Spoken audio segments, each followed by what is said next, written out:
Maybe we could ask Susan if she can hear. Susan Sherry. Terry, yep. Susan, can you hear us? Loud and clear. I can see you all and hear you all. Thank you so much.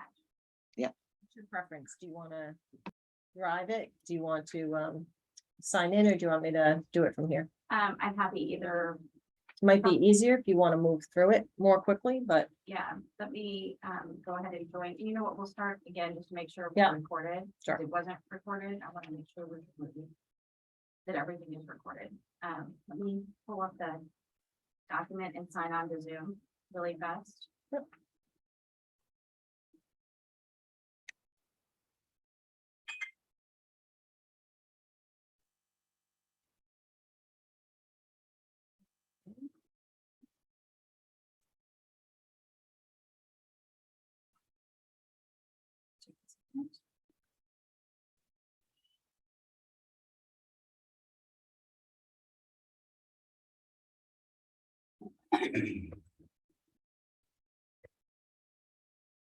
Recording in progress. ooh.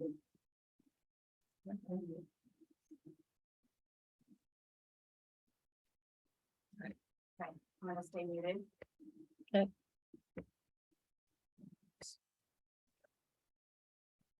Alright.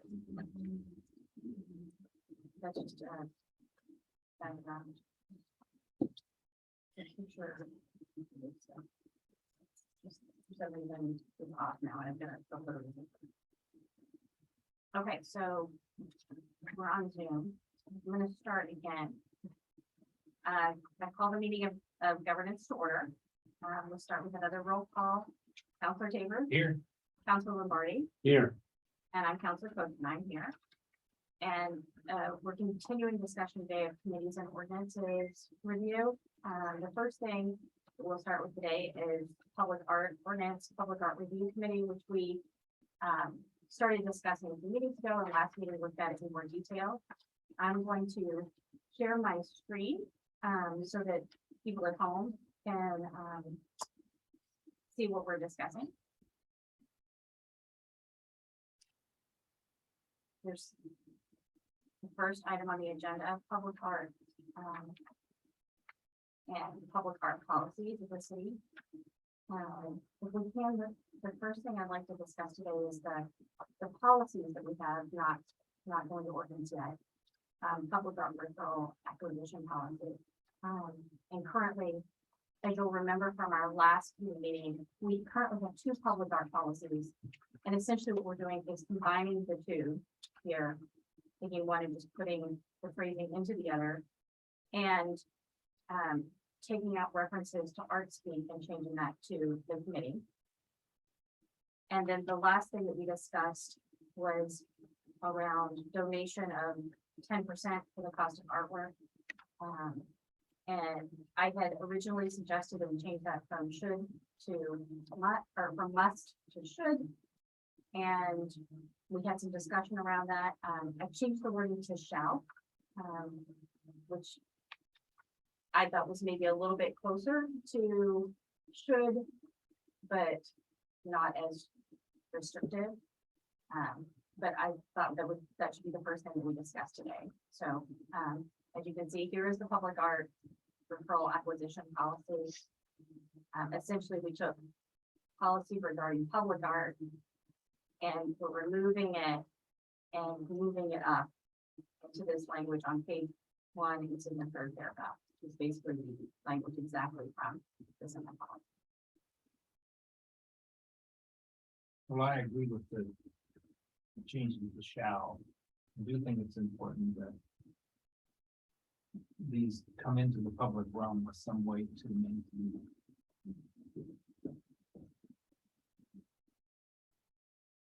Yeah, I agree with that.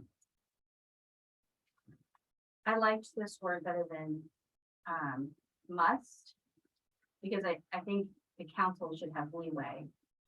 If it's a really important piece that the council wants to accept, and maybe it comes as a bequeath from a trust or something, and didn't necessarily have funds associated with it, but if it's a really important piece, I wanted the council to be able to say, this doesn't have that 10%, but it's this important. Yeah. I think it's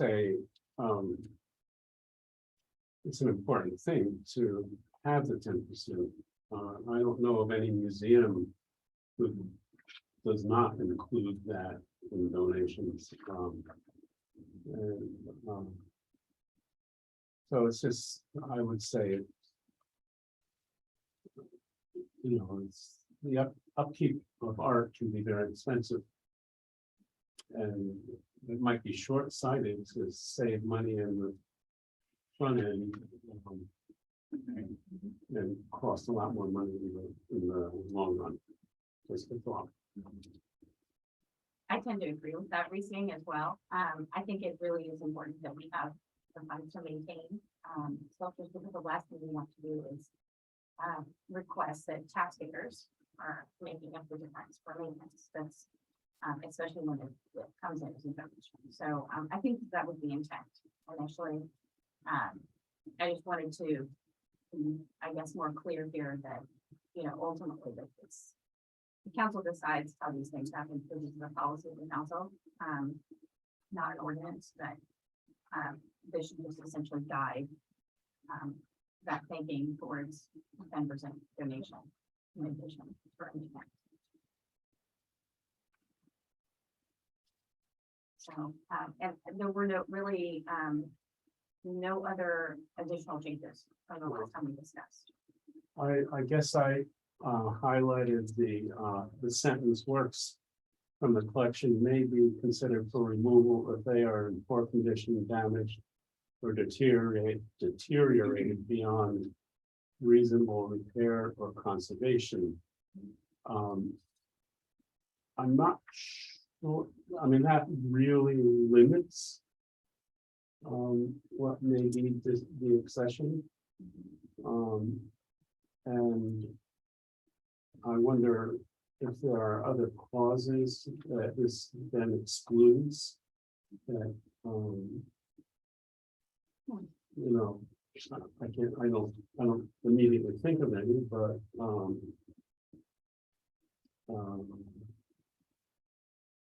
I guess I think that that's narrow and maybe appropriately, but also it gives, I think you want to be able to give the cities the ability to maybe be in session for other reasons as well. So you could add language, for example, it says, or for other good cause. I think the only other thing I can think of, which can't imagine how it would apply to us, but certainly museums are returning works of art to indigenous peoples and other communities from whom the art was originally taken wrongfully. So that's the only other piece I could think Yeah. of, but maybe we just Well, put that's other good it's a real cause. possibility though, too. So, Or if it's found that it's stolen. correct.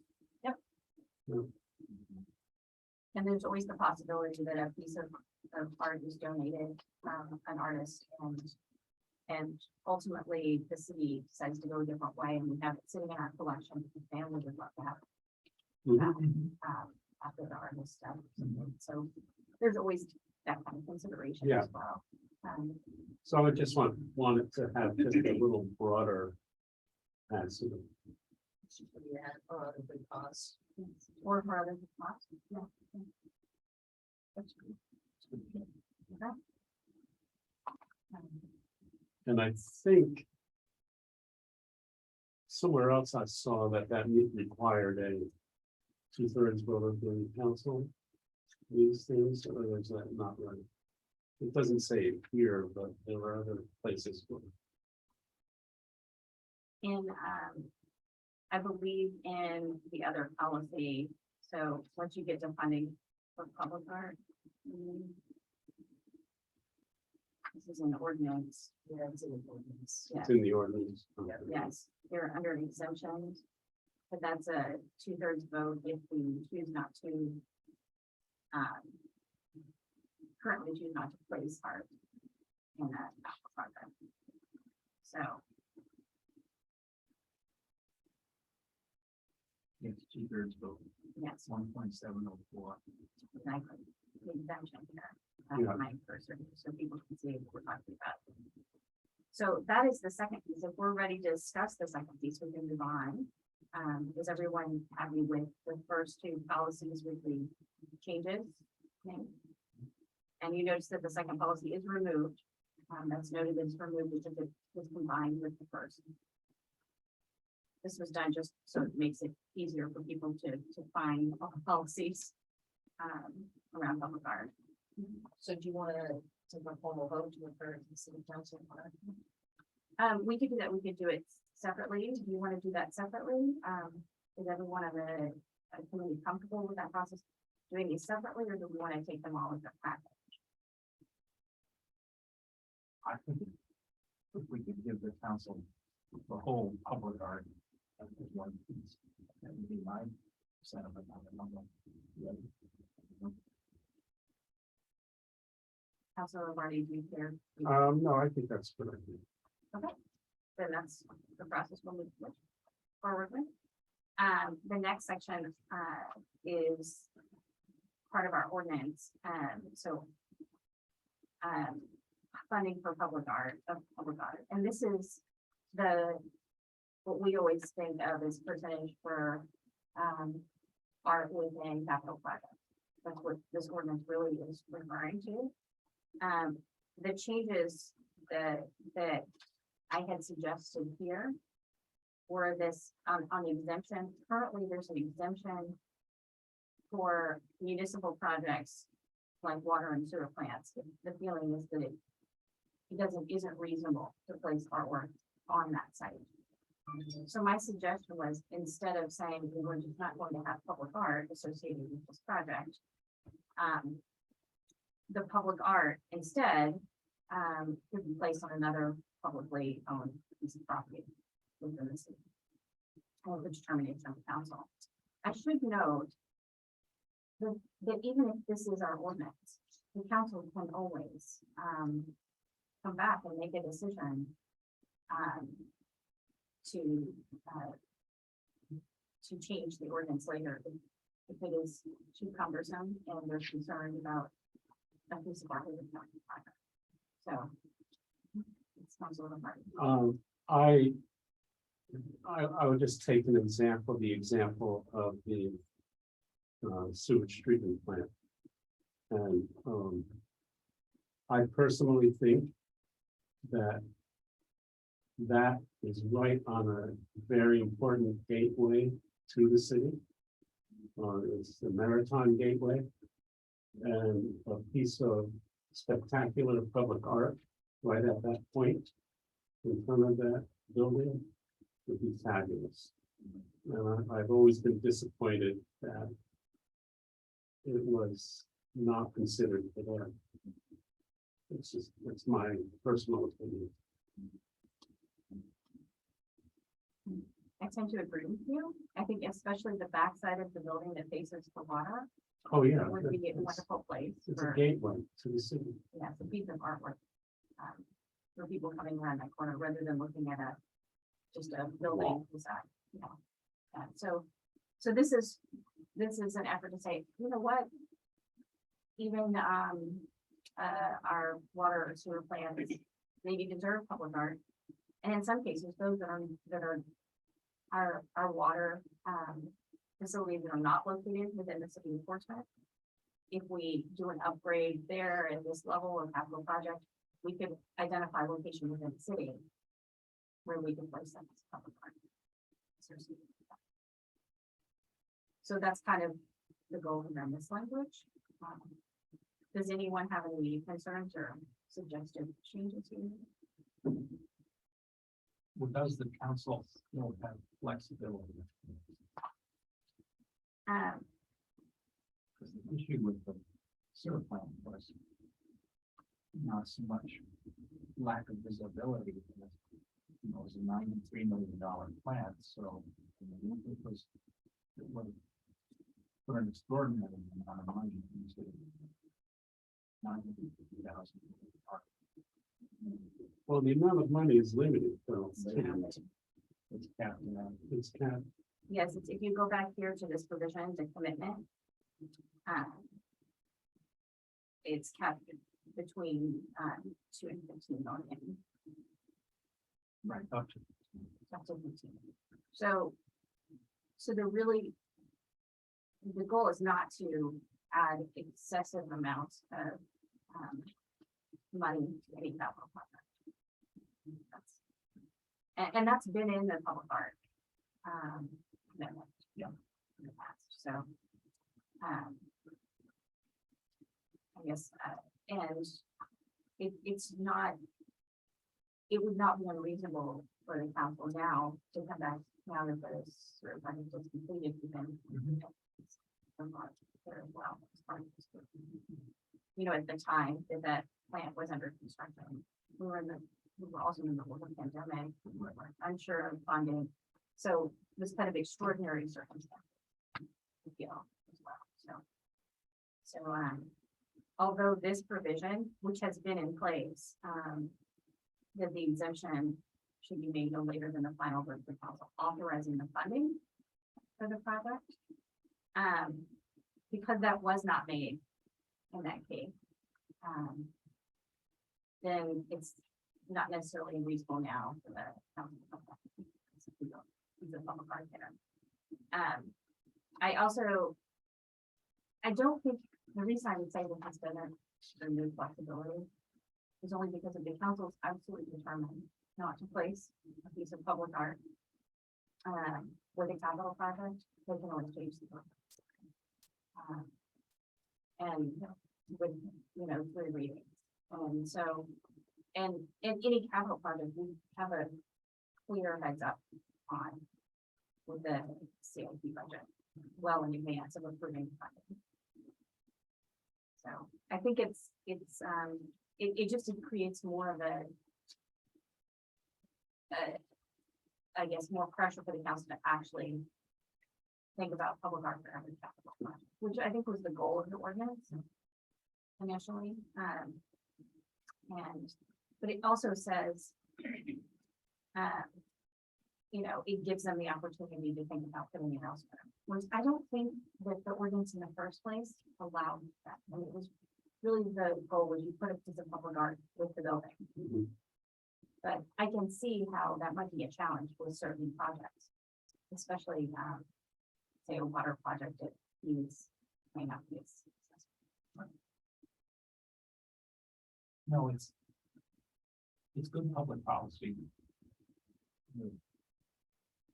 I think we just had an unusual situation with this sort of thing, given the times that we were in there. But I think the city's better off for having this. You're right. Between the two of them, between them now. That's the basis for the 1%, so.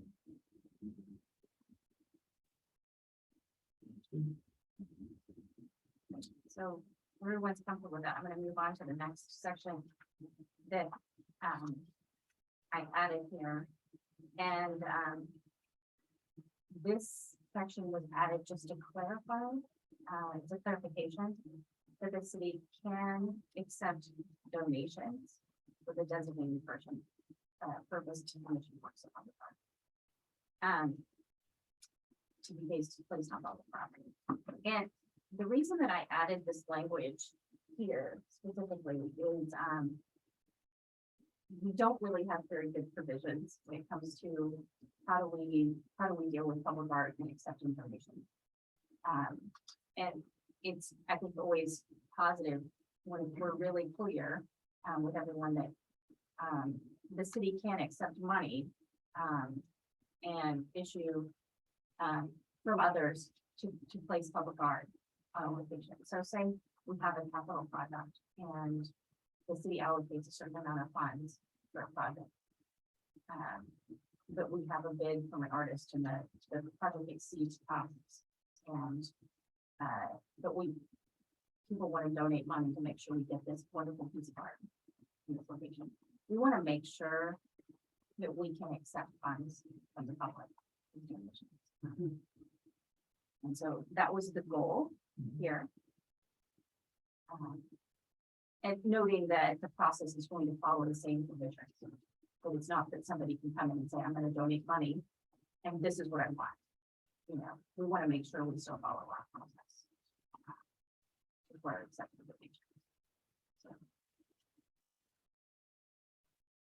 That makes sense. Is everyone happy with that? Yeah, I think so. Yeah. Okay. So those are the recommended changes to this ordinance, if we're happy moving forward.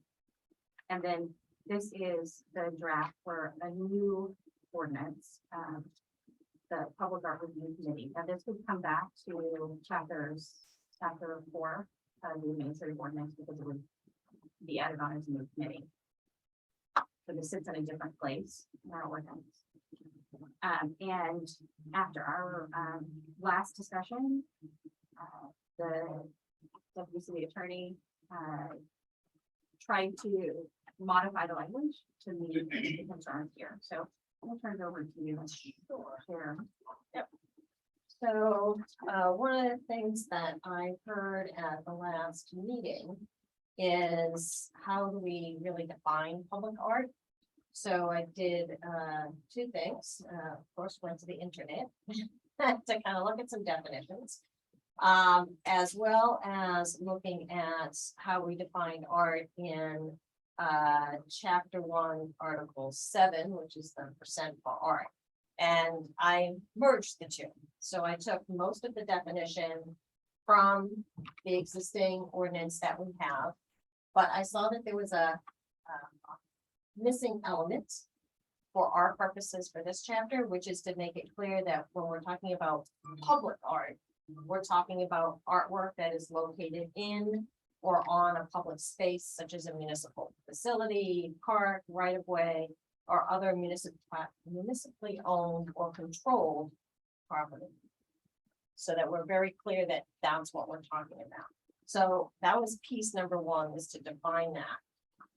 The other thing I heard was some, kind of questioning about the scope of the committee and what it would and would not fall under its jurisdiction, well, for a better word for the moment. So what I did is I took, particularly paragraphs 2 and what was originally paragraph 2 and broke it up under powers and duties and broke it up. So it's a little easier. So it now reads, paragraph 2 of the powers and duties is to accept referrals from the city council or any other public body concerning public art, so that's just a defined term, and art issues generally. So in the event something is not public art, but there's still whatever board or city council says, well, we'd like the committee, because it's full of artists, to weigh in on arts generally, they have the ability to do that. So it's just making it clear that there is authority for both public art, and we know what public art is. It's on city property or city controlled property of some type.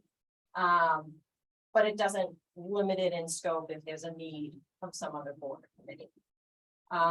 And then I made it clearer by creating a new paragraph that says also to provide input on master plan, zoning ordinances, strategic planning documents as they relate to public art. And again, art issues generally. So creating that clear distinction so that hopefully when the referrals are coming to them, it's very clear what the ask is. So that's what I did there. And then I just did a little bit of housekeeping. There was a reference in the first draft and it was capitalized, public art collection. And since we didn't have that as a defined term elsewhere, I just put it's public art, meaning the city's public art. And then a small change to what is now paragraph 8. And what I did is there was again another reference to the project planning committee, which we don't actually have. So what was intended is really that, and you guys have alluded to this before, I directly talked to it before, which is during the development of the project. So in the case of the Pierce Island plant, the conversation about art should take place as part of the beginning part of the process.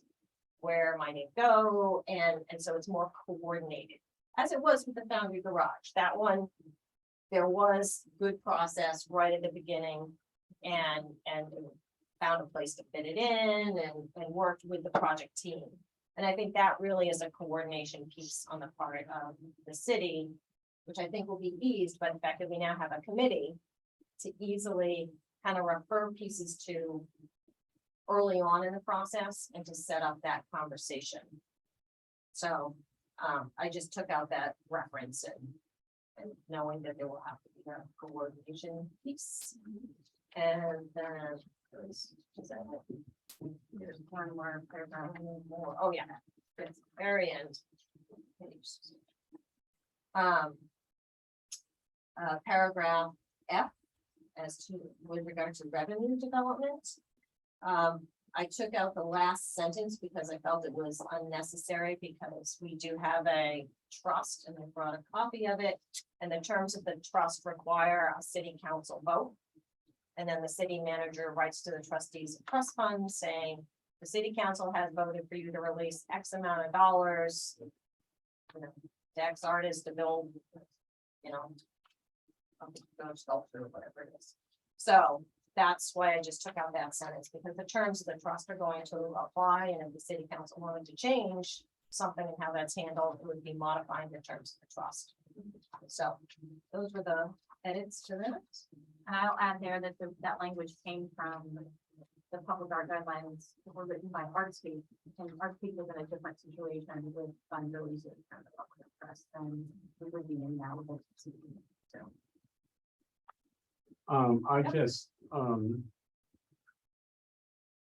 highlighted that, item 3 under reporting responsibility, emphasizing public art project that advance economic development opportunities. I don't quite get that.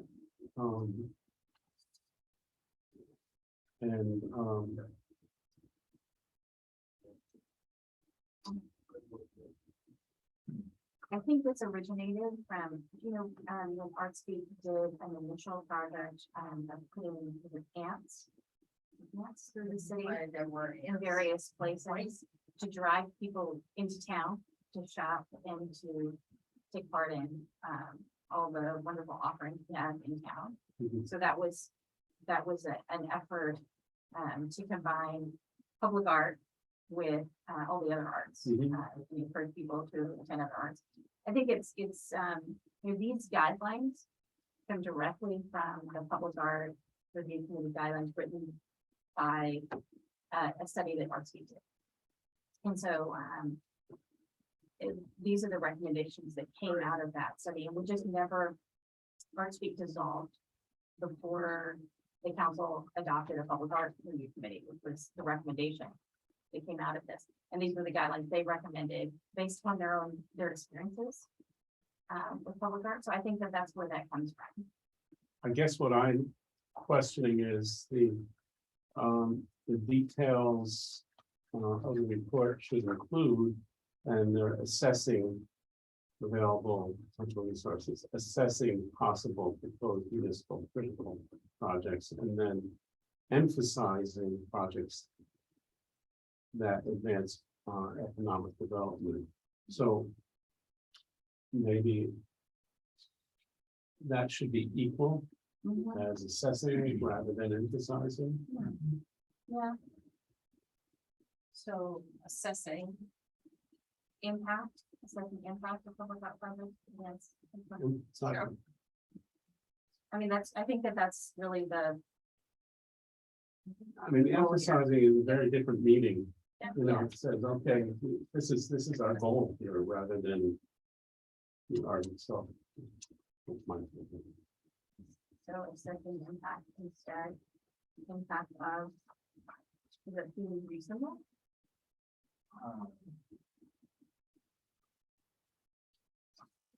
The intent is your intent that the PARC is in your annual report highlighting opportunities for additional art. Is that what you're saying? We're just assessing public art projects that advance economic development.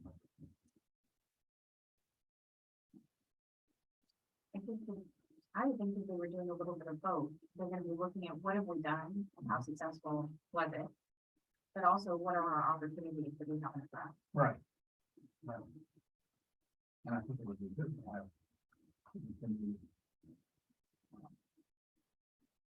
being proactive for us. That's the thing.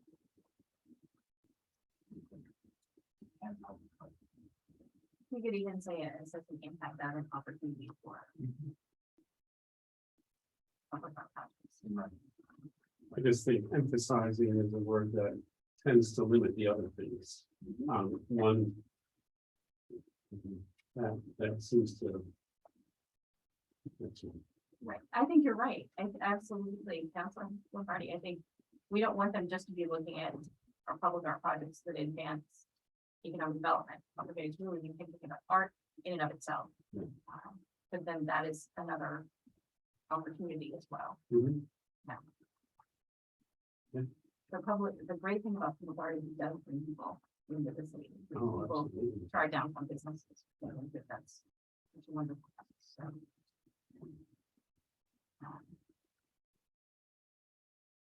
Are there any other questions or concerns? Is that, I got it. So what I've got is, that E3 would be changed to assessing impact of and opportunities for public art projects that advance economic development opportunities. Actually, We have I don't even opportunities think in you there don't need twice, it. but Yeah, yeah. you don't need it at the back end. Yeah. Advance economic development.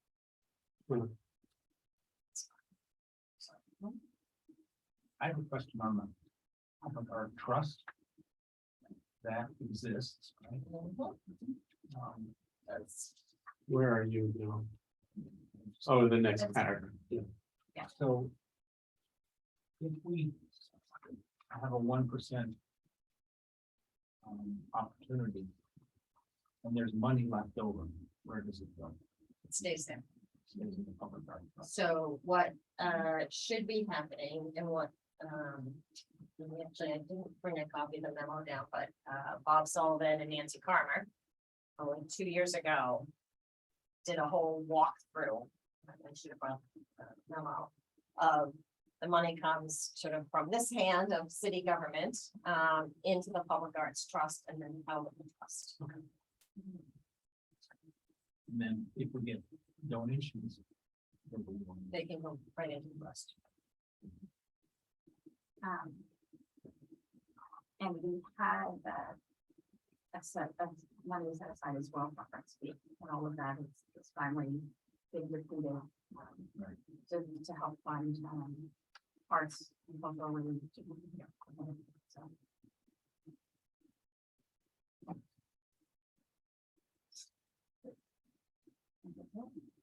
And I think this is in here again. Is this just a plain, this was a. Yeah. Okay.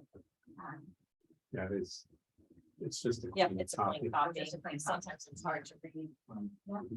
So, are there any other questions or concerns, recommended changes or? Is everyone comfortable with all of these recommendations? Yeah. I would love to suspend the rules and bring forward public comment on the public art piece alone. Before, the government's can make the decision about this, if we can. I'm going to suspend the rules to your public comment on the. Item 3A, public art ordinance. Second. All in favor? Aye. Aye.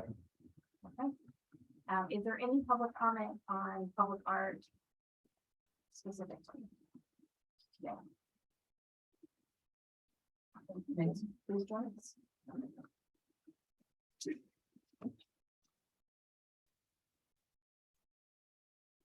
Peter Huda, 280 South Street. I don't know if I'm supposed to face that way or you can see. I just have a few comments. As I spoke before, I like what you're doing on the first page, with the public art referral policy. The shall is great.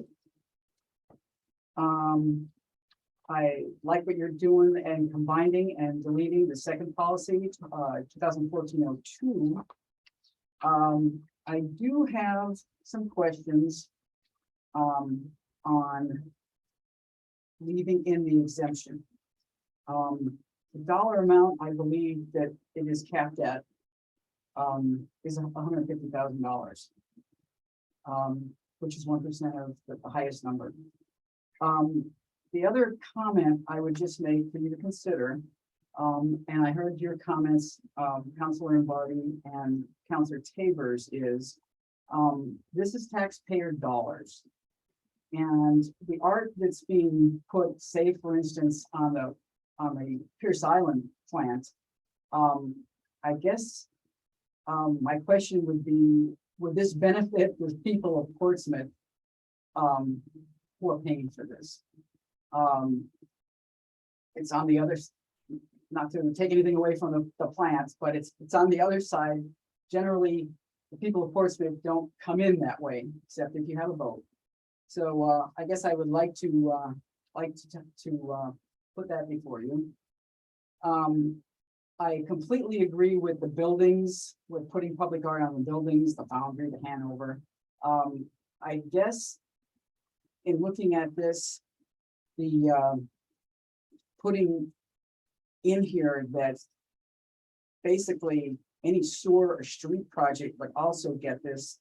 I just think it's a little overboard, and it looks like we just want to put this money out there and spend it. So I would like to reconsider that. The other question I would have, and I just want clarification on this, is on number 1707, funding accepted. The ordinance authorizes the council to accept donations for things placed on public property. I would ask how the citizenry would be involved in this, if there would be a public hearing on this, to just express their thoughts and their voice on this. So I would ask from that perspective, because from looking at this, it could be one of those that you're accepting public art, but there's more money that's needed, and that would be spending of taxpayer dollars. So my question would be, would there be a public hearing in that case or any case, because this is public property? Okay, on the actual ordinance itself, public art review. Down on in the second paragraph, the park shall be chaired by a member of the local arts community and shall interview or make recommendations to fill the positions by the mayor. I would like to have community defined, as all of our other committees are basically required to have residents of Portsmouth in there. And this committee overall will be handling or referring taxpayer dollars to be spent. So all of this is, as we all know, for the benefit of the residents and taxpayers of Portsmouth. So that would be one question I would ask to have put in there. The next one would be in B at the end, works of art that may be portable as well as permanent. I guess I'd like to know what that means. Is that a piece of art that can be moved from spot to spot? And would that be defined prior to accepting that? That's my question on that one. Powers and duties, the park shall have the following responsibilities. I would ask that this all be centered around the governing body, foster development and awareness of public art within the city of Portsmouth, and advise the city council. I do not believe the city manager should be in there on that one. On number F, I guess my question on this is around the word solicit.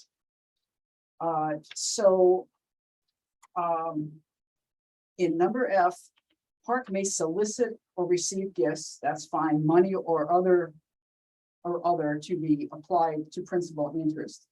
So we're asking them to solicit money on behalf of the city.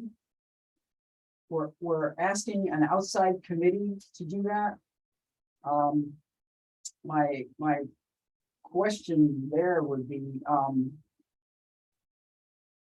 that doesn't seem right. The next one would be number 3. I take Counselor Lombardi and Counselor Tabor's questions seriously. I think this is a redundant clause, and it's obvious that most public projects advance economic development in the city. So there, I think it's redundant, and I would suggest a deletion. I think that's it. And hopefully you can discuss it now. Thank you. Thank you. Is there any more public comment specifically on the public park?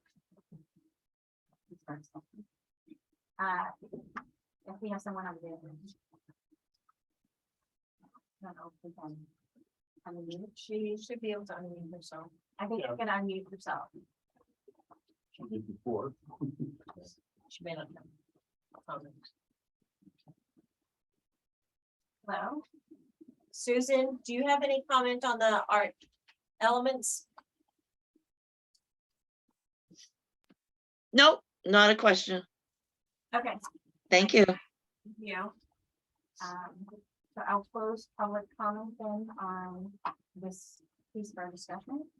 And we will come back to consider the public art ordinance, public art review committee, and public art policy. Is there a motion to move this forward? Yeah, I wonder, is it, a lot of times we don't respond to public comment, but I wonder, since we're this deep into the weeds of this, that maybe that would be a good idea. And the thing that struck me from Petra Huda's comments was the formation of the committee, and whether that should be just residents, and then the clause that says they could raise money. So I think that's worthy of discussion. So I know that in looking through the ordinance again this weekend, on a subject we're going to discuss in a few minutes, that we currently have in our ordinance already a requirement that everyone who serves on committees that are in ordinance are citizens. So by this being an ordinance for a committee, they're automatically required. okay. So that part of the concern is already addressed in our ordinance. The second piece on soliciting funds,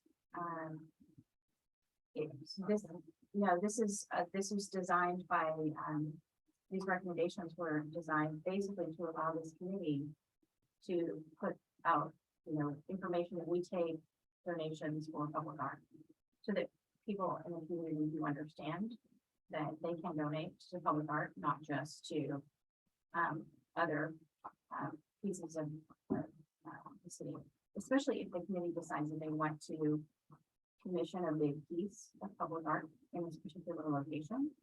It would be helpful to solicit donations and not ask, because you don't want the taxpayer to pay for that piece of public art.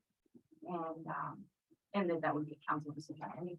So you want them to be able to, if they make a decision and the council says, I think that's a great idea, go ahead and seek donations, that the council alone is not responsible for them, but the committee. So, but those funds would come through our regular process. They would come in as donations. They would come through the council would vote to approve the donations, but we do all of them. So, And I can just add, historically, a number of the committees do raise funds that either go before the city council or go directly into trust. So the African Burying Ground Memorial Park was a several year effort by that committee. And particularly a couple members of that committee to get the funds needed to match, the city funds to really do what we wanted to do at that park. And then the cemetery committee has also been very active fundraising, recognizing that in the press of other priorities that the city has, that if they can get donations to do some of that good work that they're doing. So it is common practice to take advantage. Library trustees, I think the same thing. They are out often, looking for those opportunities for people who are looking to give to libraries and support collections, so. And it also, the language is, they may solicit. Or simply giving them permission, as opposed to tasking them with it. I think these are all citizen volunteers, their enthusiasm for projects is strong. And they can do it without using taxpayer money. I think that's all.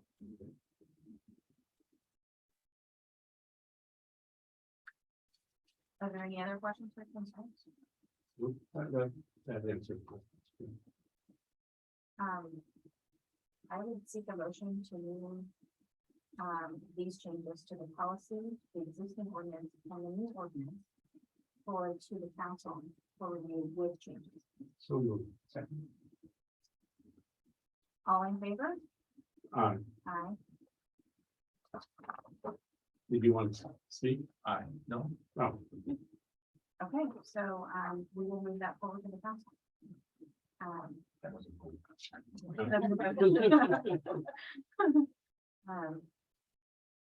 The next item on our agenda is the cable television and communications commission proposed changes. Do I have those? Yes, There they they are in the packet. There they are.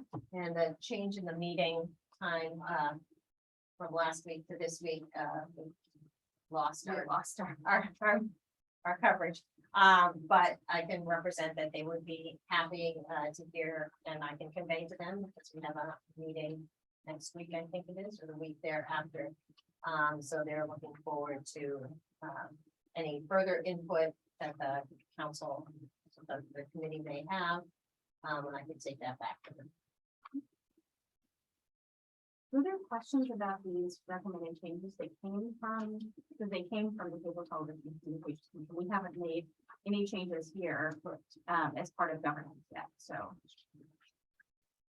I think they're just looking for your endorsement. If you, the committee thought this was a good idea for them to proceed, then, they can move forward on their own at their next meeting to bring them forward to the city council. So. Yeah, we just figured we'd give it time in case there was other conversation in the community. I thought Jason made a very clear case for expanding their scope. We don't want to be caught in 1980s technology. yeah, I would agree with that.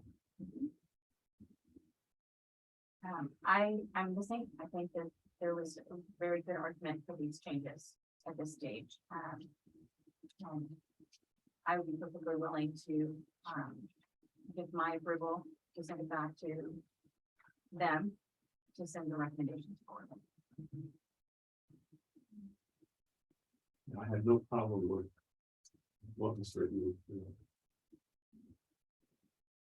So I don't think that we necessarily need a motion or anything here. We just was asking our opinion. So I think if we're comfortable, we can just let him know. I will represent that the consensus of the governance committee is that the cable commission should bring them forward and bring this forward to city council. And basically done. Yeah, with our endorsement. And then we get to the committee appointments rotation policy. I'm gonna stop sharing my screen here for a minute because it is not in the packet and I want to explain why this is not in your packet today. It's because it is just a theory. It's not actually something that we've even discussed here moving forward as a committee. So I didn't want to provide, like, to suggest to anyone that this is actually language we are definitively discussing today. So I will open mine on my computer and share it on the screen here so everyone can see it. And so that everyone kind of knows where we are.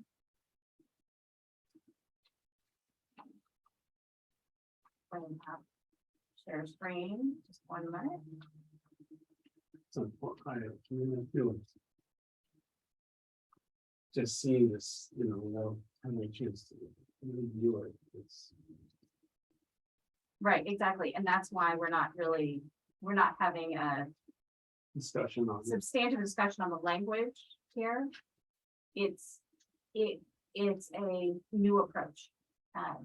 In the past, when we discussed this subject, we had discussed trying to find a different way to address it because we'd initially gone through the question with the city clerk of can we track back and figure out where our appointments were off and how could we readjust? But that seemed like a very cumbersome process, and I think it was confusing also to people, and they had concerns about us using that process, so City Attorney Sullivan at the time recommended that we look at a different approach. So I met with both City Attorney Sullivan and our new City Attorney Terrell about it to discuss what a possible option would be. And so that's what I'm bringing forward is how do we like maybe trying this approach? And there's no guarantee that we can get there because I think that there's still a few questions around, just double checking and making sure that this would be a legally reasonable approach. But this was the approach we came up with. So I wanted everyone to have an update on where we are. It's just adding language under appointments, essentially saying if the rotation of membership terms is not staggered, the mayor shall shorten the term of subsequent appointees by whatever time frame necessary to maintain the rotation of terms envisioned. So quickly looking through this, basically you're referring back to this statement, Yes. Yes, in every, In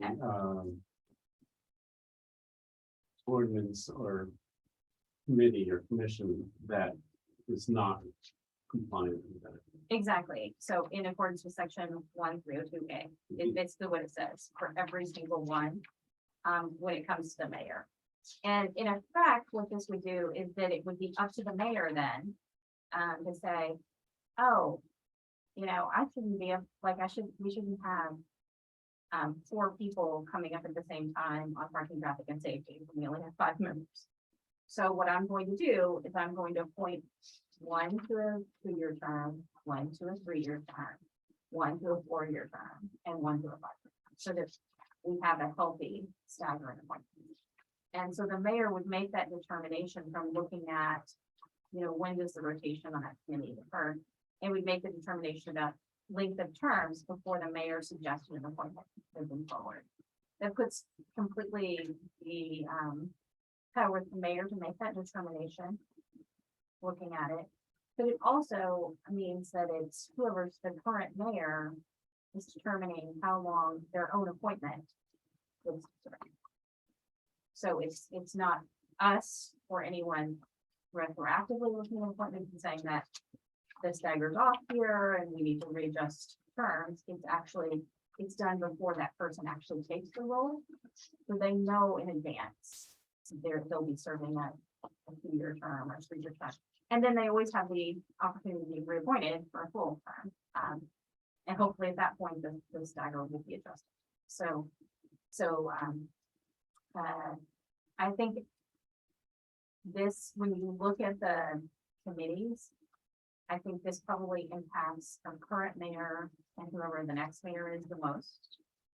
Because in that time frame, in the course of 4 years, we will address most of the appointments and readjusting that schedule. But again, this leaves it to the mayor. So say the mayor has 3 appointments to a particular board or committee in the mayor's tenure. He can say with the first one, well, I'm gonna make this one this 3-year term, but I'm gonna make the next one a 2-year term to readjust.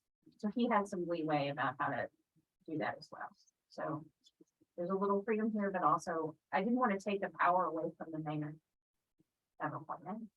And to determine who those appointments were. And of course, then the council was approved. So it's not just. The only caveat I see in here is, the traffic and safety. Yeah, What is that? it's, the reason it's not addressed here is that all their rules of governance are addressed in different ordinance. And so I wanted just to see if you liked this theory, and then we could ask the legal department to move forward, looking at whether or not it's, this will work ultimately across all of our boards, commissions, and committees. Do you have an estimate of how long it would take to adjust all the committees? I think 4 years probably at least of appointments, because the longest serving terms are 5-year terms. Mhm. And so the last, for many of those, they were appointed in the last year. So it would take the next 4 years. Essentially to readjust most of them. We do have a few. Very few boards and committees that are on the anticipated rotation schedule. The housing authority is, Mhm. the recreation board is, the trustees, the trust funds. But that's it. Everyone else, all the other boards and commissions in our ordinance. The stagger is somehow off in one way or another. And I think that's just from many, many years of Mhm. appointments and not filling roles, but putting people forward. So, Well, we've often had appointments where rather than fill out a remaining term and then reappoint, they just get appointed for a year. That's caused vacancies to sort of come together. Is it fair to say that that the stagger is written into all of these boards? I mean, what we're really saying is giving the mayor this method to get us back into the conference with the wrong board. that's exactly what we're saying. In some cases, it's not just with the ordinance, it's with the RSA. So if you look at our land use boards, it's written into the RSA, it's supposed to be staggered. And we're essentially, in some cases, you could say, not really in full compliance with the stagger. So I think that's why I'm saying that we need to make sure the legal department reviews this, make sure that we're addressing any concerns around the state RSA, and that we're doing our due diligence there when we move forward. But I wanted to make sure that the committee was on board with asking them to get us kind of language here that is beyond this, making sure that we have the right language for the committee to address before, and that we like this general strategy, because I would hate to ask the legal department to do more work than necessary if we decide that this is not the general approach we want to take. Well, I think our discussion last time was we were wrestling with how could you get us back to the correct staggers in short order. And you end up including this is best done one appointment at a time.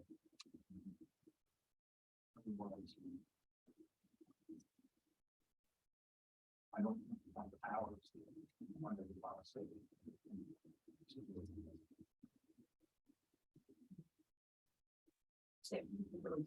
Yeah. Good plan. I think.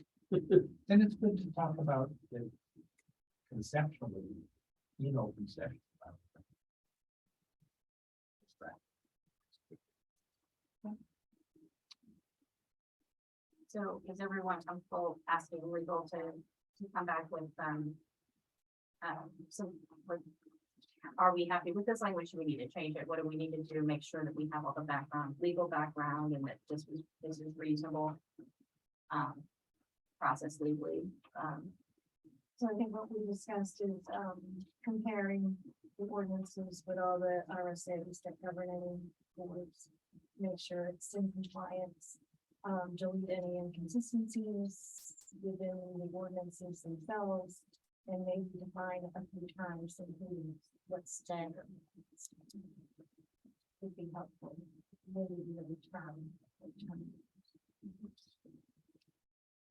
And whatever else you can think of, that's what we came to mind. The other piece that I'm concerned about is the bypassing of alternates. And I think that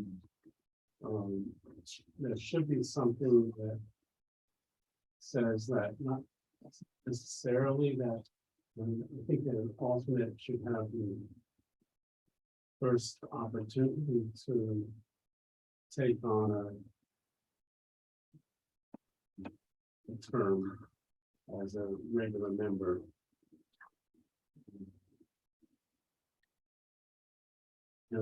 But it would be, would continue with the duration of that alternate's term, so we can stay on the renewal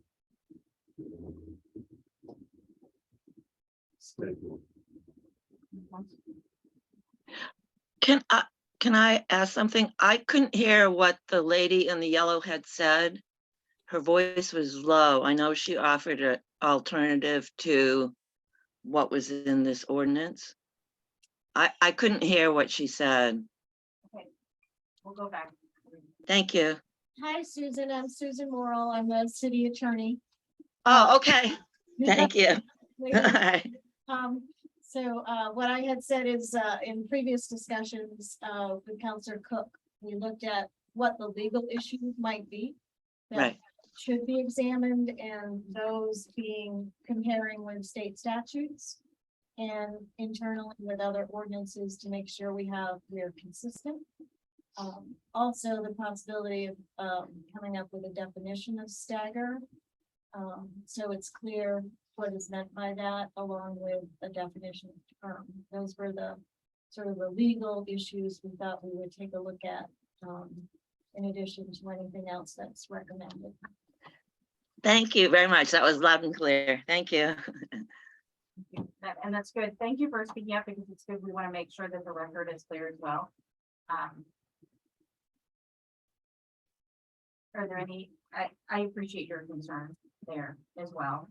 That might be something that we can look at as well, and ask legal to look at language around providing alternates the opportunity to serve. Okay, thank you. Are there any other questions or concerns before we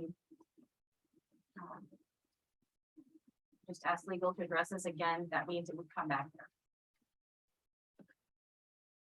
I haven't, sorry, I'm new to listening to this committee. Is like the last one, can we make a comment about this ordinance or these changes? We will have public comment at the end of the meeting. Okay. See that we're not planning to vote forward. We always have public comment just at the end of the meeting. Okay, thank you. Because we will have another opportunity to consider it, and that way we can take into consideration the comments made at our next meeting. So. Thank you. Have we taken the upcoming appointments and kind of given a test drive to this, a hypothetical test drive? How this new method could be used for the work? I looked at it a little bit yesterday. There aren't a lot of appointments coming up. And it depends on what we do on the other portion of this that Councilor Tabor has asked us to look at, which is the dates of appointments. And potentially making sure that we clarify appropriate dates for appointments, so we don't have any question around appointments. So it kind of depends on if we do that next, if whether or not we start looking at changes. I think if we move appointments, we might be into January before we see the direct impact. But there are not a lot of appointments, like our mayor has made. I think most of the appointments left for the year, there was one in October, I believe Economic Development Commission. That's just off the top of my head. I can't say 100% which one it is. It's coming up. And then I think that there's one or two, there might be one zoning board appointment coming up. There aren't very many left for the year, but yes, they would be impacted. Because the Economic Development Commission is a little bit off, so the first appointment would probably not be for the full time. And the people zoning would also be impacted as well. So I think, it depends on when that appointment schedule comes up, really for each one. Okay.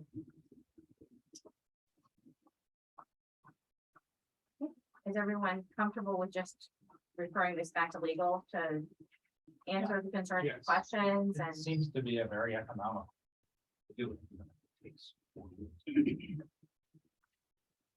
Yes, and also not just economical, but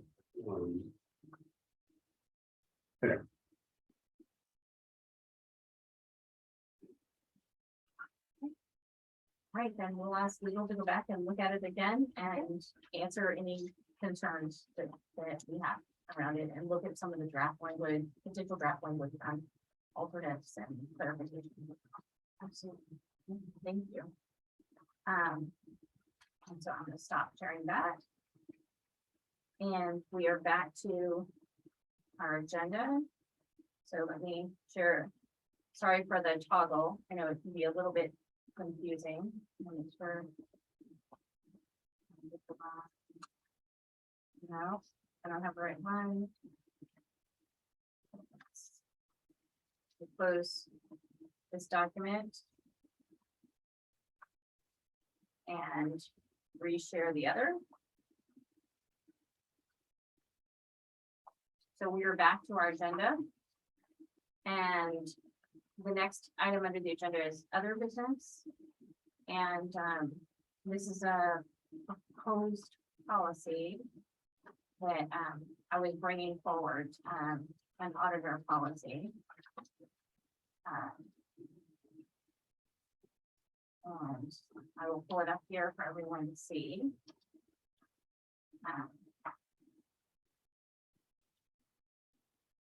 And the reason I brought this forward is there were so many concerns expressed in our discussion of the city council around audit committee.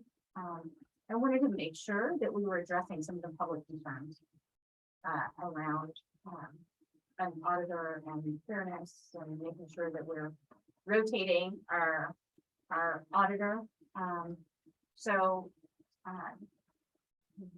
this policy is drafted around that, so that there's more guidance to the council around how to choose an auditor and what to think about as well, when we have recommendations coming forward from the audit. Essentially, this requests that we require an RFP process, which has not been the case in the past, every 5 years or earlier if needed. If we're, say, unhappy with our auditor. And also require the principal auditor and the engagement team and the audit partner responsible for reviewing the audit. We change every 5 years at a minimum to maintain performance. So in drafting this, I looked at recommendations from not just municipal recommendations and looking, GFOA, but I also looked at in practice, how have the recommendations came out from Sarbanes-Oxley in the corporate area. As far as auditors and change of audits. And this is kind of the general recommendation that came out. That you do need to change your auditor and make sure that you have a change in your principal auditor. And it's always good to audit. So I would love to hear everyone's thoughts on this, as we're just introducing this.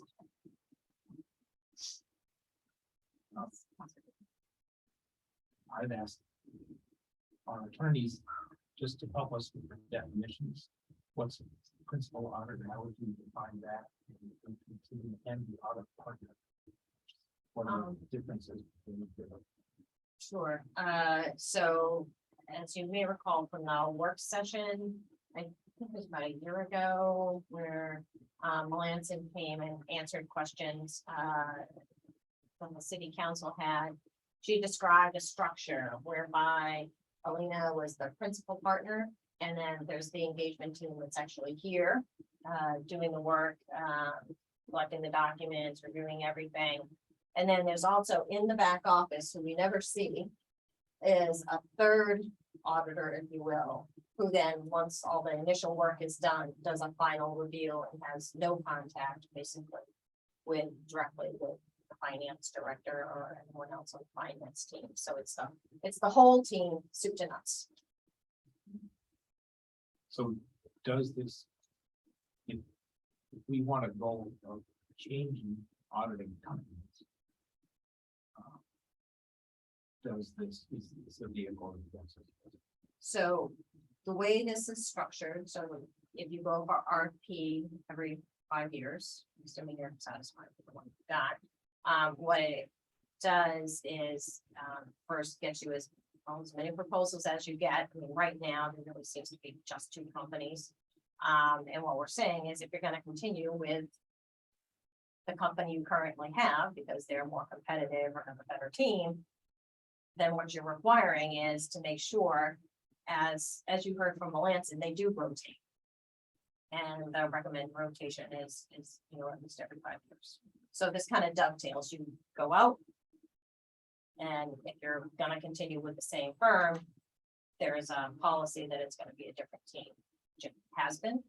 There has been rotation, so this would continue rotation. So it kind of gets us, we want to make sure there's competition, obviously, because we're such a small market. So this seemed to hit the balance point for what Council Crowe was looking for.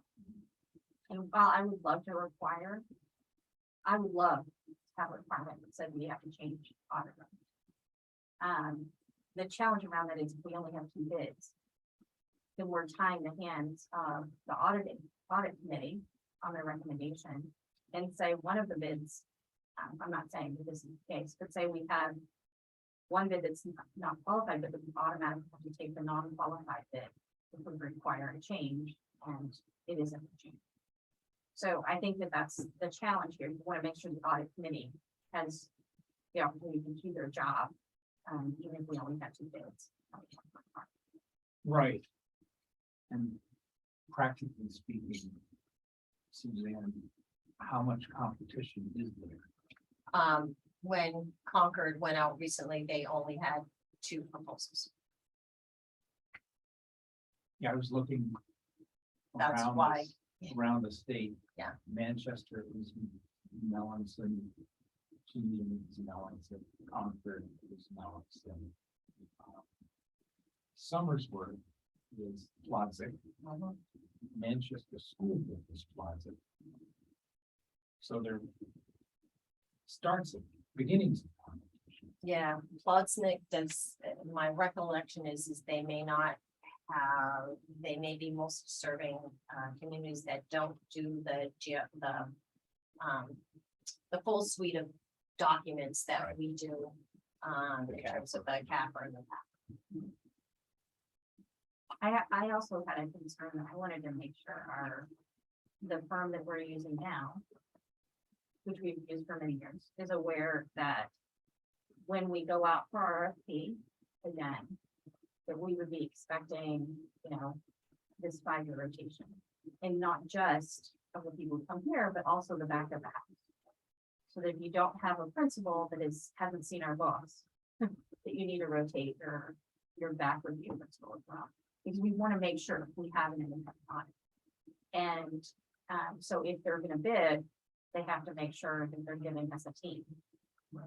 That, has rotated out. We don't have the same people last time. I think that's important. It also. I mean, my question was, what happens if when we get one respondent to an RFP? Which is a possibility. Very much. So, so yes, so I think that covers it. If I'm not mistaken. That's the goal. And then if you don't have somebody on their team, they can fill that role, but you need to hire somebody outside. Mhm. That's the clear, like, this is just our requirement. Is it because we are a small municipality that there's so few auditors? Or is this, I mean, imagine when Boston goes out for an audit, they have a lot of competition. Municipal work is very different from commercial work, and Yeah. municipalities across the board never have enough money. So it's at the,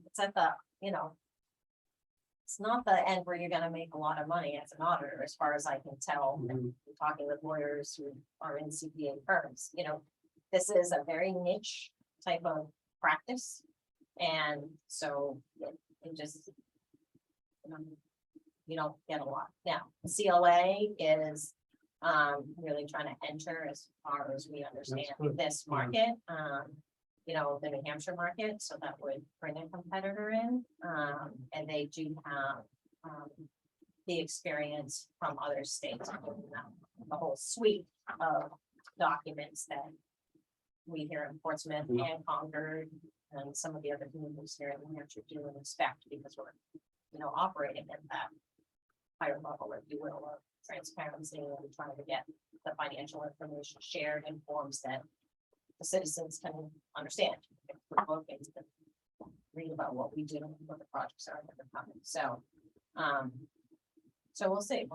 We always like competition, but right now it's fairly small. Mhm. And each state has its own set of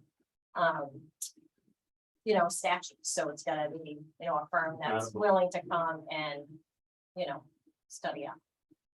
So does Maine have, does Vermont have, They have small markets as well. small markets as well? And I mean, would the statutes be compatible with, New Hampshire statute? Every state is special. Yeah. I'm just Yeah. trying to see a way of, increasing the market, if you will. Yeah. and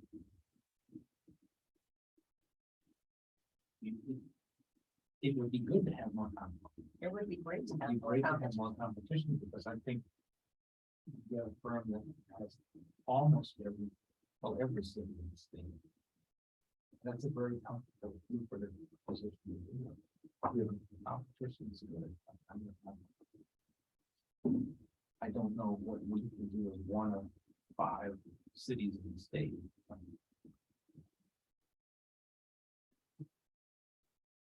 I'm also hearing, Councilor Cook, your research. That it is recommended that you talk.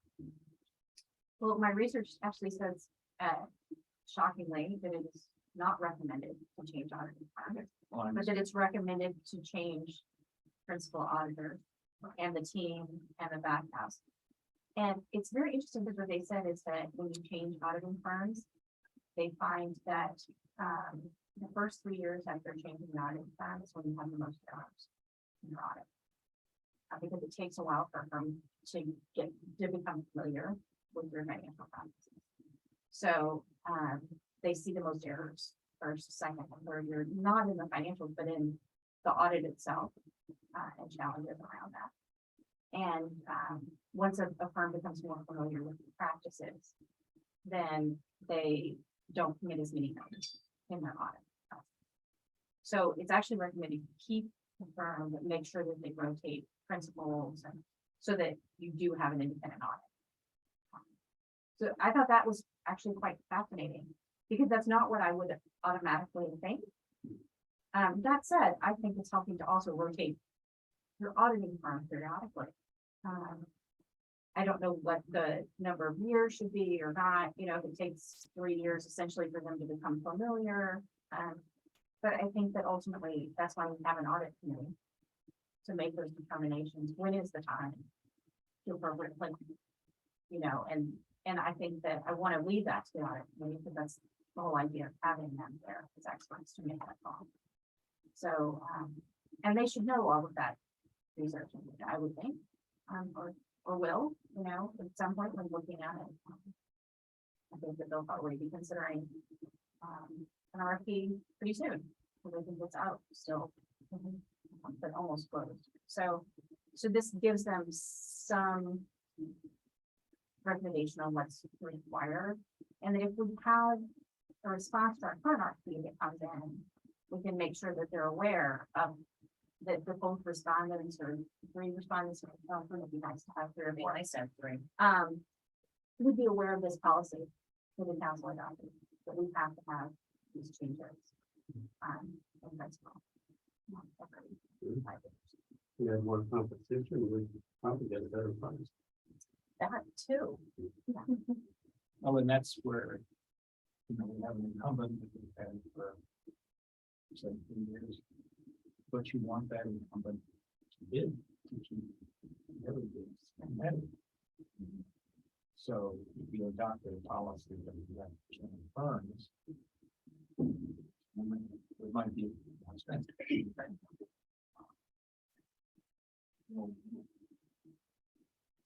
This is just an idea, but you know, if a counselor proposed the motion in the form of a resolution, the council would resolve to give positive weight to a new auditing. That wouldn't limit. But it would send a message to the audit.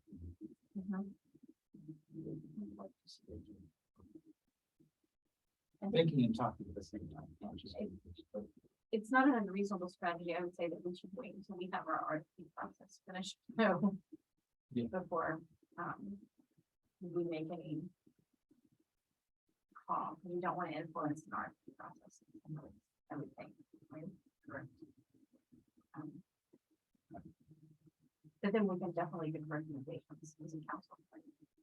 At any point. well, we ultimately choose the audit. Right. That's really the council's choice with a recommendation.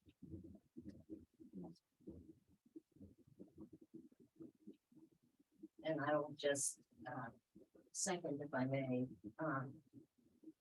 Councilor Cook's summary of it has been the experience that changing audit firms, it is highly likely that there will be, you know, some errors or often errors in audits. And that's in part why making sure we have the staff on board to really do the extra work that is required to bring a new audit firm in, that we were ready for that process so that we can hopefully be one of those that doesn't have that experience, but it is so common and so well known within the industry. At least from a municipal perspective, there's a reason why some firms, you know, had a particular audit firm for a number of years, and then they would change, and 2 years later, you see them be back with the prior firm. That is, you look at the other communities, and that is very common pattern, because it's not easy work, and it does take a lot of sharing of documents and policies and practices and procedures of how the work gets done on the back end for finance, and it's just a reality. And so, you know, we were kind of gearing up and making sure that we're ready for that. That's the way the council goes. And we'll see what we get.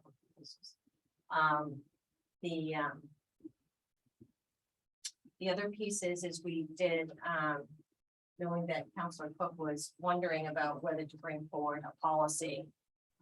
We checked with Dover, Rochester, Somersworth, and Concord, to see if any other, city councils had similar policies, and they didn't. So we did look. Some have a kind of rough practice, we generally go out every, 5 to 7 years to check the market, check the pricing, see if there's competition out there. But no one had a formal policy that we found it. It was just a small check. So we didn't give you any additional guidance on what's happening. And when I was doing research, I found that it also varies. Some states, more communities have them. I think it's just culturally, whatever is general practice. In Colorado, a lot of communities have a policy. It depends on where you live and what the practice is there. I decided to go ahead and bring it forward though, because I knew that there were a lot of public concerns. And that those were expressed to us repeatedly at the council. So I wanted to make sure that people are comfortable with our audit process and that our community knows that we are doing everything we can to make sure it's independent. So that's why I brought it forward. So will we vote on this the next meeting? I can bring it forward for up to old business for vote at the next meeting. If we would like, Is that- if everyone's comfortable with it. Yeah, no, that's good. I don't know, is there legally, is there any? Do we want to wait until the next meeting, or do we want to take Well, I want to take public comment. public comment on it first? I'm happy to do it, so, whatever way you want to do it. Well, I would say if there is no issue with this, including public comment, then we might consider suspending rules if we have to do that and voting on. So, but I want to hear public comment. Yes, okay. Okay. Are there any other concerns? I think this is the last thing on our agenda. Unless you want to do the minutes under other business. Oh, yes, yes. Is there, Will we accept the minutes as given to us in our packet? is there a second? Second, All in favor? aye. Aye. All right, then let's move to public comment and we can revisit the auditor policy if we need to. After public comment, so. Invited one.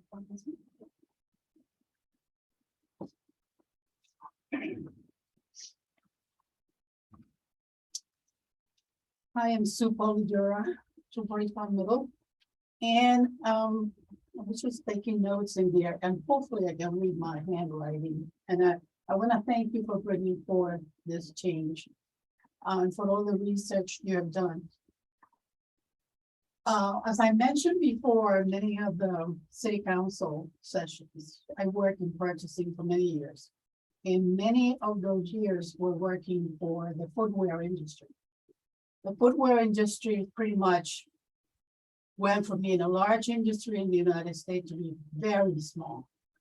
And I oftentimes only have 1, 2, 3 suppliers to meet any kind of, global contract for manufacturing in 15 different locations all over the world. All right. For the best interest of the company, we needed to control the materials that went in there. So we discovered that as the market shrunk in the United States, we have less and less competition. But we still have to go through the process. And one of my tasks was to create an RFP or RFQ and to outline basically apples and apples. Can you do this? Can you do that? So I can have a clear understanding of what the two vendors can provide me, because when you do business on the other side of the world, you need to make sure that that supplier is good, because you don't want to be getting 100 emails a day, like oftentimes I've got from your supplier in Asia telling you that the person you selected for this particular commodity can provide. So there were a lot of things that went into the RFQ process. As I understand it, or heard about it, in the CLA versus Melanson process, one firm is using accountants, the other firm is using CPAs. There is a difference. The audit committee was onto that difference a lot more fine tuned than I could be, because I know the people in it, they have a lot of expertise that I lack. When that happened, the situation when I'm looking at two suppliers, and one of them is a much better supplier giving me the kind of service I need that is not as price, as cost conscious as I would like it to be. I would sit down with my boss and other people and say, all right, this is gonna create a little bit more cost. They have better services. We need to be able to justify the service before the vice president of manufacturing and all these other people that now are going to see a change in the cost sheet. And it would behoove us in the long end to have someone that is reliable, that can support the business before we save 5 cents on each item. It's just not cost effective. So the RFP process here needs to compare apples and apples.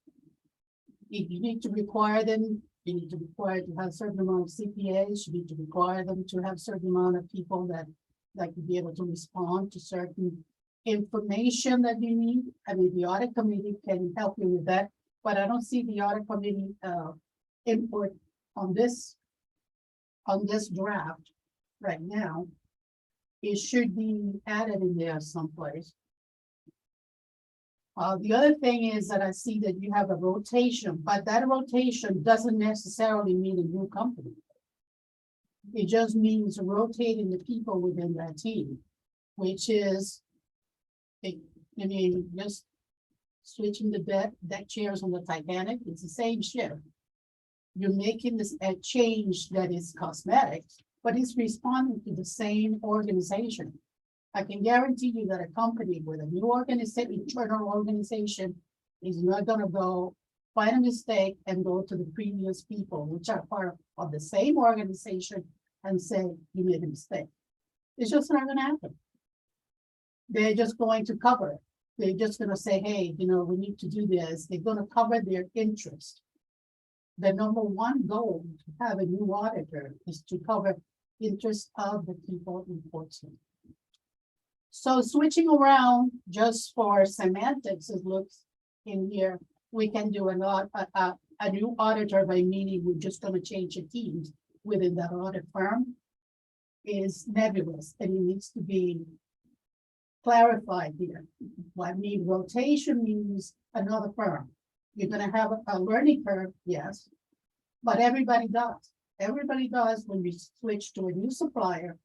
And I spoke recently with a friend of mine, someone that was a CFO of many corporations. I asked him, how often did you change your auditor? 5 to 7 years. And he did not mean just changing the people that report to me. He mean new people. So if that means given the small pool of suppliers that you have, that you expand the search, or that you give allowances for maybe a little different cost. Like I said, you need to go apples and apples. Melanson may not be very close to the cost of CLA if you have apples that have been bid on the same thing, not just, oh yeah, we know numbers, and the other ones are CPAs. Well, that's a big difference right there. So if you do it apples and apples, even though you have a small pool. You may have to say, okay, we're gonna pay a little bit more. We need to do this. It's 27 years since we had this firm. We need to do something different.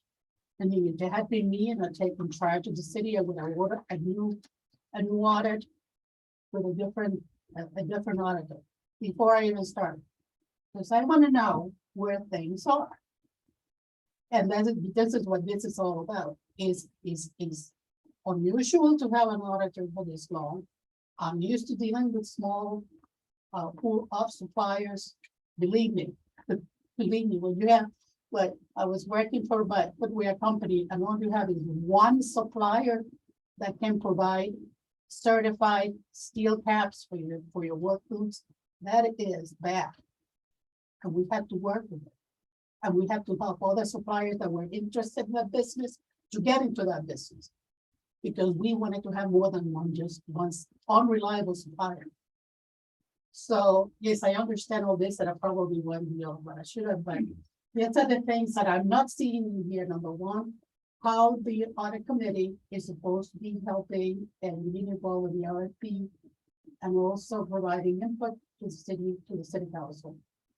And that the audit firm has to be physically a different firm, not just different teams within the firm.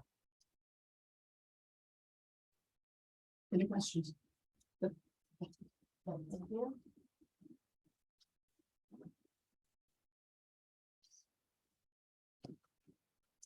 you know, 280 South Street. Most of my clarifications are going to come from the infamous Legal Blue Book, which is the GFOA. So the first thing I'd like to do is clarify the first statement on the second paragraph that says the city council oversees the full accounting of all information of the city annually to the independent comprehensive external audit. So that statement is basically false. In your book, I'd like to call your attention to number 2, where it tells you who does the audit and who is responsible. The question is, who is primarily responsible for the government's published financial statements, of which the audit is for? Published financial statements are simply management's written representation regarding the finances of the entity being managed. Management's primary responsibility for the financial statements is underscored by generally accepted auditing standards, GAAS, which require that management acknowledge in writing its responsibility for the financial statements. I would call your attention to that, number 2, and I would also call your attention to the city charter, which follows up on this, section 5.3, which is the city manager's responsibilities, and then go down into the administrative code under the responsibilities of finance. So basically, if you want to look at the hierarchy here, the finance department is responsible for creating, booking all of your financial transactions. Then the city manager is responsible to make sure that is correct inadvertently. And then the last chain of command, of course, is a total responsibility of the city council. The city council isn't expected to know how to look and read financial information. Excuse me. The next thing I would like to call your attention to, as a result, the city council will require an RFP process for the selection of an auditor every 5 years or earlier as needed. So I would like to make it clear that the current RFP that was posted did not receive audit committee review or approval. This was done again by the city staff. And also, very important here, it was substantially changed from the audit committee RFP from last year that the audit committee proposed. Next, the RFP process should be reviewed every 5 years. I am very happy that we went to this. I was a little nervous after the statements that were made by Councilor Cook discussing 7 to 10 years. And I would ask you to look at the question 23 in your booklet. What is the appropriate length for an audit contract? Basically, it goes through, I'm not gonna read this for everybody, but the statements that were made previously, there is upfront cost, everybody has to do their due diligence. And I guess I would like to just comment on your comments that, auditors make mistakes. That is something that, I don't know how the, people being audited would actually know that unless they went back and reviewed every work paper that they did. So, I mean, I don't know where you read that, so I'll just let that go. More specifically, I want to read from the GFOA booklet. More specifically, the GAO, General Accounting Office, and the GFOA, you know what that is, recommend a 5-year audit contract. You got it. At the same time, the GFOA discourages any sort of automatic renewal option, recommending instead a complete competitive selection process at the end of each and every contract term. So what that actually means is you're going to go through the whole process again. I guess I would think of it in assigning somebody a contract for 5 years. You would have no recourse if you didn't put this option in here. If you got an audit that you didn't like, I don't know if you could put it in the contract or not. Okay, the other things I would like to comment on is the jargon that's in here, because to somebody who has a financial and accounting background and auditing, the words are very confusing, and they would be confusing for anybody from the outside looking at this. The city council also should require the principal auditor. To me, in finance, the principal auditor is the auditing firm that you're looking at. That is the principal auditor. And the engagement team. The engagement team consists of the audit partners, the juniors or seniors who are auditing the actual books, who have the experience to do that. That's why they were requiring a CPA rather than just a regular accountant in your first RFP. And the audit partner responsible for reviewing the audit. So what happens is the juniors and seniors do the audit work down in the field. They come into the office, do all their stuff. The senior actually reviews it, and then basically the principal auditor, auditing firm, and the principal and the partner sign off on it. That's the level of experience here. The saying that the auditor will they could change every 5 years. Having been in a firm that looks at this, changing the audit partner in a firm means that you go to last year's work papers and you walk them down the hall to the next person. And that's where they start. So having them change audit partners doesn't really maintain independence. It moves it from one office to the next office. So that's what I would like to say on that. You really need to look at how this is written and clarify a lot of your points. And I would urge you to go back to the GFOA booklet if you're not clear on what their recommendations are. The General Accounting Office, putting their name on here, I guess you would say, along with the GFO, should hold some merit here, because they're the ones that control all of government accounting. So those are the changes I would like to see here, and the clarification made. I guess the first thing that is a little disturbing is just that the city council oversees the auditing and financial information. Yes, they do, but that's not what an audit is about. An audit is about the compilation of the entries that were made by management that coincides with gas, with all of the accounting principles that have to be followed, handed down from the SEC, GASB, FASB, and all the other accounting pronouncements from the government. So that is, those are the questions that I would have for you, and I would hope that you would please look at this, because when somebody else looks at this, it really doesn't look like we are using the right jargon here to get the result that you want. And that would be my statement on that. And I'm willing to answer any questions if you have any. This is based on my experience. Thank you. Thank you. If Susan wants to speak during public comment? Yeah, I do. Okay. I do. I agree with Petra on the clarification of this policy that you wrote. What I heard Suzanne say earlier is not what is reflected in here. And if I'm correct, and this is for my clarification, that we have an audit committee, and I assume their position is to go out and search for an audit companies, or however, whatever their processes in all of our part in this.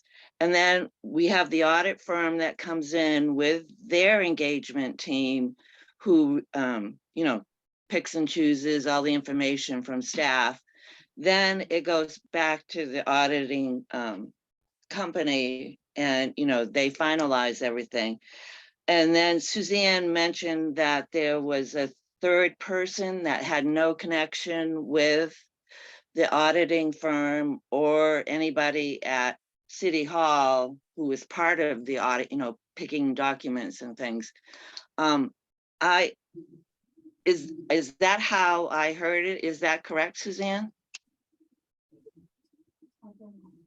Yeah, so the third review, or the what do we call it in the Principal. yeah, not No, it would be outside. Yeah, Responsible for reviewing the audit partner. Well, yeah, the review partner. review partner. Right. Yeah, that person is with the same firm, but is kind of insulated, if you will. Oh, They don't have direct client contact. okay. So it's that person sort of sits in the bubble, so to speak, and Right. it happens on right of way for appraisals. And the Department of Transportation, they have someone who's the third party reviewer for them, who they actually hire, but is in-house and in the bubble and doesn't have contact with the client or the project. So it becomes a fresh set of eyes on the Right. audit that's been done. So in the same firm, but in a bubble. Right. Okay. Well, I mean, this statement doesn't reflect that. It's sort of not deliberately misleading, but it's not clear. The only other thing I was going to say is that I was part of building the new YMCA way back in the day, and went through a lot of audits. I was one of those people picking documents and things like that. It was similar, they came in, we gave them what they wanted, they went back, figured it out, their partner, leadership signed off. But we picked somebody from outside. We happen to have some CPAs on the board of directors, so they would be given a copy and they would do their due diligence and review it. So I don't know if that's an option, or I don't know, that might be an option. My biggest question is, or statement would be, that all of these people that are involved have, I'm assuming they're licensed, if they're a CPA, they have fiduciary responsibilities, and those are written out quite clearly. So if anybody questions what's going on with audits, there is a way to petition to find out. So if a CPA got caught, juggling the books or whatever it might be implied, there is a way for anybody to question that. So, and I've never heard that brought up, that that's a big part of an auditing firm is their fiduciary responsibilities. So we have to trust people someplace along the line, and hopefully that's just another layer that would be an incentive for people to do everything correctly, no matter if they audit it every year or every 5. So that's my only comments on it. Thank you. Thank you. And seeing no other public comment, I'm gonna close the public comment session. We'll go back to the agenda so everyone knows where we are. With that said, is there anything else we want to raise before moving forward? Yeah, I guess, there might be some merit to giving some definition to the terms in this. Just for clarity, I don't know. I guess the other possibility is, you know, I don't know if every firm is structured in exactly the same way. Because I didn't look at that. I'm also wondering if instead of being quite so narrow in terms of defining terms in case the frankly, the nomenclature changes over time, maybe we draft it a little differently to say, if you touch this once, you don't touch it again. There might be a way to say it that way more broadly, like whatever your title or role is. If you've seen it once during that 5-year period, you don't see it again.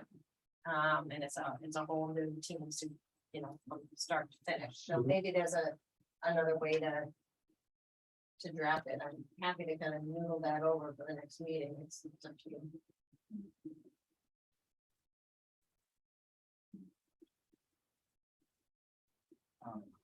Right now, how often are we changing engagement teams? My recollection is that most of the team we actually have on site today is new. I think there may be one person who was maybe with Malance and left and came back. But most of our team is new. Alina is not new. She's the managing principal right now. And then again, there's someone we never see. And has no contact with us, who sits in the bubble, so to speak, and reviews all of their clients as a fresh set of eyes, third party. But my recollection is Alina said like every 4 to 5 years, they change out the whole principle, like make sure there's a rotation, but I have to go back and double check. I want to say it was every 4 to 5 years. Yeah, I guess what I was driving at was, you know, if we're changing engagement teams every 3 years and we put them right in 5. that would give ourselves a less. But it's for 4 to 5, that's one line. Yeah, this is at a minimum, so. And that's why I put in the language at a minimum. And also, my bigger concern was that I'm not sure the back office audit partner changes every 5 years. And I want to make sure that that's here as well, because the person doing the final review should also. And I think that probably changes, it depends on the firm, how, what their practices are there. But my concern was, what if you have a firm that only uses their senior partners to do the back audit piece, or where they have a layer that does that, and they only have 2 or 3 people. And so they really don't use them every, ever so often. I wanted to make sure that that is also changed. And this is the language that's used kind of across the board: principal, auditor, engagement team, audit partner responsible. In fact, I clarified that audit partner responsible for reviewing the audit, instead of calling it the back office audit. Right. I thought that was well stated. Yeah. I knew what you meant. Yeah, that's what I clarified that language so that people understood exactly who that person was. I think everyone knows who the principal auditor is. So that was the goal is Well, to use the I language. get it, but I just wanted to bring that up, because that was, seemed to be a major concern when. Comments, is understanding. Um, it- And, Go well, no, it's, Yeah. I mean, I guess if the nomenclature were to change, it would be different, and we could try to find language that might work better. I would worry about being imprecise too. And then there being more flexibility not to. Which I think the goal is to make sure that all the individuals that look at their books change every 5 years. somehow. and the other comment that stood out to me was. The difference between CPAs and accountants and, how that fits into this and, you know. This policy is a layer. Yeah, On no, top I of an understand. existing ordinance that we already have an audit committee is supposed to be doing those things. So the audit committee looks at those things and looks at those differences. This is just additional information. It's not superseding what the audit committee does. It doesn't change that. It leaves that intact. Mhm. So all those functions of the audit committee still exist, Okay. including working with the city staff on the RFP. So those functions are completely. Okay, I just wanted to bring up those points, and the last one that we just mentioned was working on the RFP. So, The RFP is out on the street and proposals are due about 2 weeks. mhm. 3 weeks. So, those were the points that seemed to be brought up by the public, and so that's what I wanted to make sure that we address them. I think we also have to be really careful in our governance because I don't want to take away any of the existing responsibilities of the audit committee. I want to leave that intact. Make sure the audit committee fulfills those responsibilities. A lot of the concerns are around what the audit committee does or audit committee doesn't. And those concerns are really for the ordinance, not for this policy. Right, Um, okay, I agree with you. yeah, Right, and I think judging the quality of the bidders is very much what we're asking about.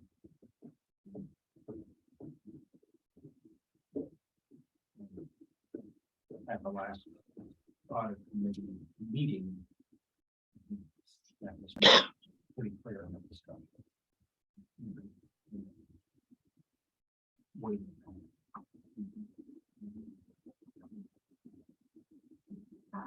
so do we want to leave this and have it come back at the next meeting?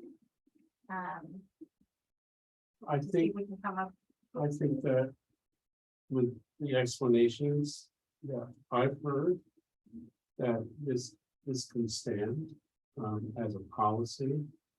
The ordinance is where a lot of those things are more well defined. So I think this basically refers to the need for rotation. And that's what we're talking about in this right here. It's talking about, requiring an RFP of at least, at the very minimum, after 5 years, but maybe earlier, if so needed. It's talking about not having the same people doing the audit, even in the same firm or by using another firm. So I think that's accommodates that.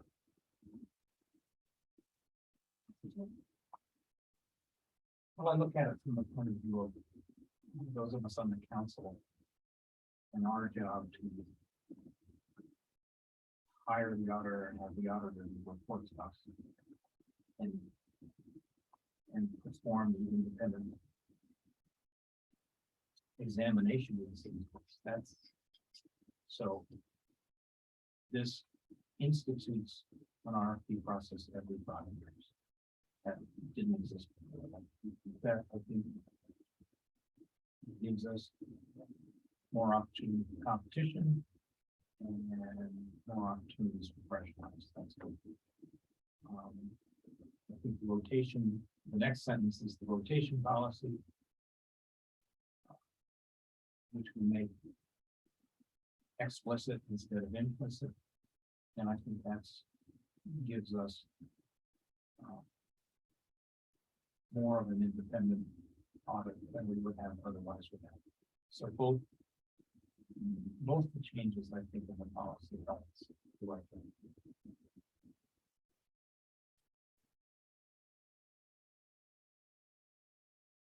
The problem we run into is the limited number of municipal finance accountants.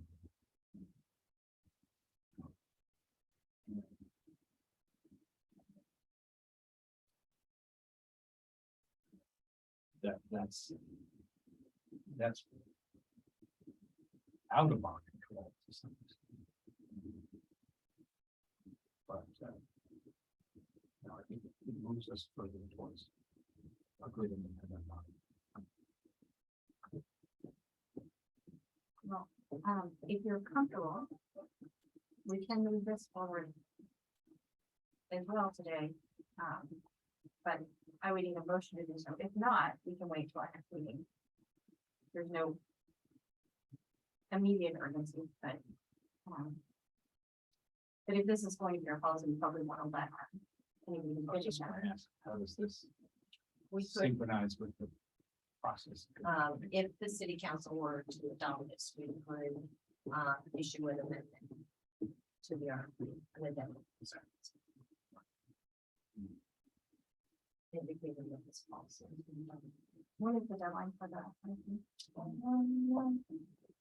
It's Middle of October.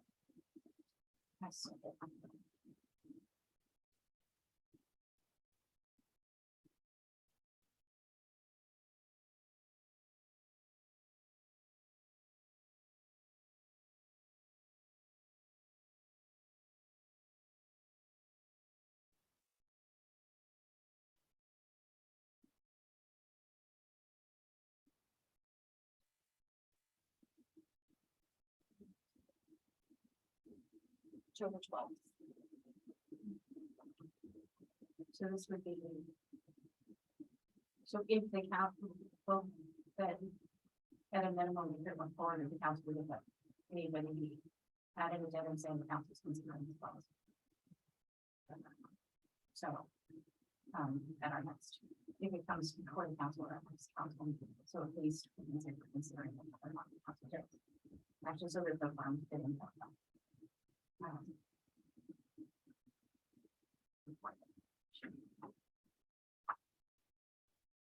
So this would come into effect on this existing process. Yes. As soon as it is stopped. So that's the concern is like if somebody bids. And they're not capable of meeting these requirements, we just want to make sure that they're aware. So I think that's probably an important factor.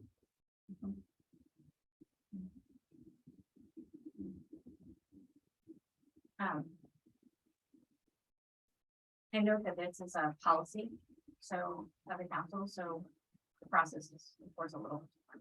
more than, the ordinances. Correct.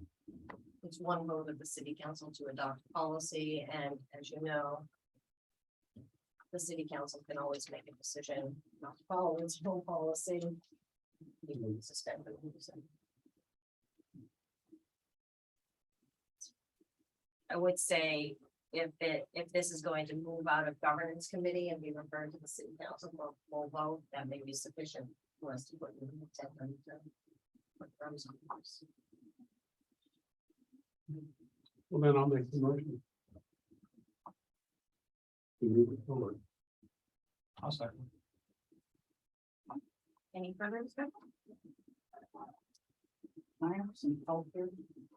I don't know if I'm out of order, but, you need to go and read what the RFP says, because it says right in there that it's not guaranteed that you're gonna move forward unless council funding for the next year is in there.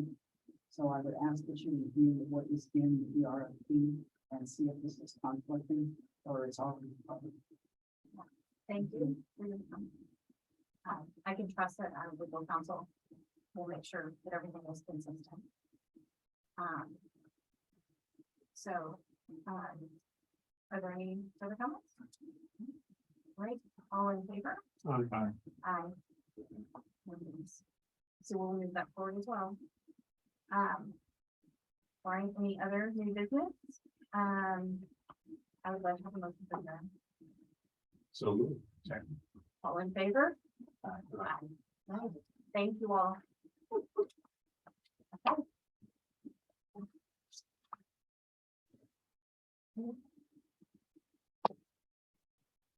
Yeah, and we have another committee one, so, Yes, we can.